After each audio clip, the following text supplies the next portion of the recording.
I'm still very excited when it comes to XCN. Now, some people may be thinking, why would you be excited? Take a look at the price, take a look at the pullback. Now, even though nothing I say is financial advice, why do I like Onyx fundamentally speaking, right now at least, even though again the price of XCN isn't necessarily doing the best?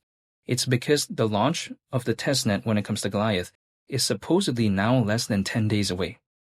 So, I mean, that is something that I'm just very excited for. Not to mention as well, not too long ago, right? Onyx even announced themselves that the Onyx Wallet version 1.0.5 was available on the iOS App Store, and how it's soon going to be, available on the Google Play Store. So fundamentally, Onyx is still doing things. It's not just not doing anything, the way you take a look at it. Now, in the grand scheme of things, having a wallet, having a testnet when it comes to Goliath, it's nothing necessarily to kind of be too, extremely, maybe enthusiastic about, but I'm still excited because I have to consider the trajectory in which Onyx is heading. And when it comes to Goliath, people may be thinking, okay, even if they launch the testnet, like why would anyone care about that? It's just going to be supposedly this layer one blockchain for the world of finance. Totally aware that, it's not kind of like reinventing the wheel by any means. I mean, it's just kind of doing something we've already seen before. But then at the same time, I like it for the context of what Onyx is. If we take a look at Stellar, it's very popular, right? Very famous. Take a look at the Stellar blockchain. Some people may be thinking, why even bother with, Goliath if there is already something like Stellar?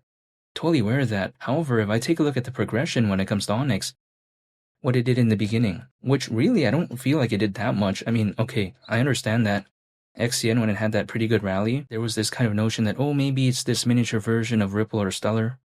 I mean, that was kind of the main thing, though. Now there's a pullback. I actually think that, if anything, Onyx fundamentally is better right now than before. Even though, again, the price of XCN has had a pretty big pullback. However, that could be said for many altcoins as well. However, what I find even more impressive when it comes to Onyx is that while some other projects out there that I know gave up, this didn't give up. Now only time will tell moving forward, but so far it hasn't given up, it seems like to me. I mean, they're still doing things. They're still planning the testnet launch of Goliath, right? They're still talking about the wallet. They're still posting about it. So to me, I don't think the project gave up. At least it doesn't give me that vibe. And Onyx is still focused on payment. It's still focused on global trade and finance. So I still view it as really kind of like a miniature version still even right now of Ripple and Stellar. But then at the same time, I feel like fundamentally it improved when compared to back then. So why would I not be excited? Now, I'm not telling you to do anything, but this is just my point of view. The thought of maybe just the testnet of Goliath back then seemed like so amazing, right? However, now that the price of XCN isn't necessarily doing the best, everyone keeps telling me, oh, you know what? This is not going to be good and all this. Well, to me, again, a testnet, it's nothing necessarily that special, but it is, I think, such a major victory if they could do that, considering the journey that Onyx has been through. So, again, I'm still very excited. However, the idea of 25 cents, it wouldn't necessarily surprise me because the market cap at that point would be nearly 9 billion. Around a 23x from here. I don't know if XRP could do that. XRP market cap is already very massive. Not too long ago, the market cap was around 200 billion. Now, don't get me wrong. I think that doing well, hypothetically, is going to benefit, maybe other projects too that are focused on the same kind of market sector, much like Onyx. So, again, it is very established, it's done well, but to me, I just like XCN because the market cap is way lower, and it's not like it would need a $100 billion market cap to reach 25 cents, hypothetically. I mean, again, just around a $9 billion market cap considering current circulating supply. Like, it's not something I find too outlandish. However, to me as well, sometimes you like to say, oh, when is the altcoin season really going to start during this cycle?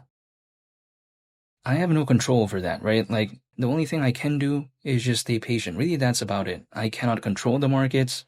I cannot demand XCN to do this or do that. Like, even my earlier videos, right? When it comes to Onyx, did I know the exact moment in time I was going to have that initial rally? Like, or should I say the most recent one, right? Like, no, but I was holding, I just didn't know the exact moment in time. I actually thought that maybe XCN was going to kind of do its thing along with ZBCN, but then the thing was that XCN actually did pretty good first, and then had a pullback, and then ZBCN actually had its rally. And the reason why I kind of thought they maybe would, hypothetically do something at the same time is because Zebek, it's kind of like Again, somewhat similar to Onyx, but then of course Zebec has the Solana aspect. So I was kind of actually thinking that way, right? But then it didn't happen at the same time. It actually happened at kind of a different time, and that's even two projects that are pretty much focused on the same markets.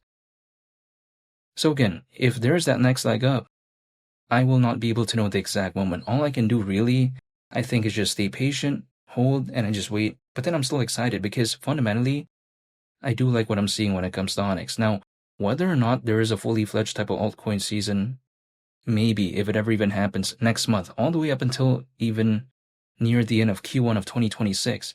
I mean, that's going to be beyond my control. Like, I'm not going to know the exact moment in time. All I can do is just stay patient with the projects that I believe in, and that's pretty much it. So that's what I'm going to do. But in the meantime, I'm still very excited when it comes to Onyx. And, I'm looking forward to the updates, but only time will tell. But again, I'm just staying patient right now. And feel free to subscribe if you enjoyed this video. I'd greatly appreciate it. It's Lee the Captain, and I'll catch y'all on the next one. I'm out. Peace. Bye.